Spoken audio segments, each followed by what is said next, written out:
यह बात शुरू होती है एक लड़के से जिसने मेहनत से पढ़ाई करके इंजीनियरिंग का सर्टिफिकेट हासिल किया था। जी हाँ, उसका नाम राहुल था, जो दिल्ली के एक बड़े टाउन में अपनी मस्त जिंदगी जी रहा था। लेकिन उसे क्या पता था कि एक रात ऐसी भी आएगी जो उसके होश उड़ा देगी। तो चलिए कहानी शुरू करते हैं। राहुल हर रोज की तरह आज भी अपने ऑफिस गया और पूरी मेहनत से काम करने लगा। उसे अपने काम से इतना प्यार था कि उसे समय की कोई परवाह नहीं थी। उसका एक ही नियम था, दाश चाहे जितना भी वक्त लग जाए, काम पूरा होकर ही रहना चाहिए। उसी लगन से वे अपने प्रोजेक्ट में डूबा रहा। काम करते करते कब रात हो गई उसे पता ही नहीं चला। जब उसने घड़ी देखी तो रात के 11 बज चुके थे। ऑफिस में सब जा चुके थे, सिर्फ राहुल ही बचा था। वो जल्दी जल्दी अपना लैपटॉप समेटकर बाहर निकला और आखिरी मेट्रो पकड़ने के लिए स्टेशन की ओर भागा। 11:20 पर वे आखिरी मेट्रो पकड़ने के लिए राजीव चौक स्टेशन पर पहुंचा। जब मेट्रो आई तो डिब्बा लगभग खाली था, बस एक कोना छोड़कर, जहां एक महिला लाल साड़ी में बैठी थी। उसका चेहरा झुका हुआ था। राहुल ने ज्यादा ध्यान नहीं दिया और दूर वाली सीट पर बैठ गया। मेट्रो जैसे जैसे आगे बढ़ती गई, राहुल ने देखा कि महिला हिली नहीं। वह हमेशा एक ही मुद्रा में बैठी थी, सिर नीचे और हाथ गोद में।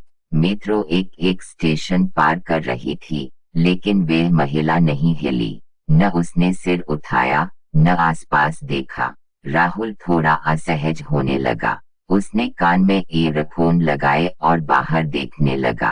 तभी अचानक मेट्रो की लाइट कुछ सेकंड्स के लिए फ्लिकर करने लगी। राहुल ने इधर उधर देखा तो पाया महिला अब ठीक उसके सामने वाली सीट पर थी। उसे समझ ही नहीं आया कि वह वहां कैसे पहुंची। उसका दिल धड़कने लगा। महिला ने अब भी सिर नहीं उठाया, लेकिन उसके बाल लहराने लगे जैसे हवा चल रही हो, जबकि डिब्बे में सब बंद था।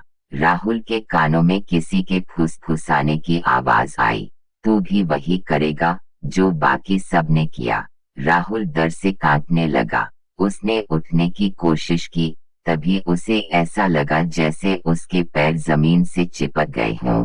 वह चीखना चाहता था, लेकिन आवाज नहीं निकल रही थी। जैसे ही ट्रेन कश्मीरी गेट पहुंची, अचानक दरवाजे खुले और एक बुजुर्ग सिक्योरिटी गार्ड अंदर आया। उसने राहुल को देखा, पास आया और कहा, बेटा, तू बच गया। ये वही है जो बचकर 3 महीने में किसी एक को ले जाती है।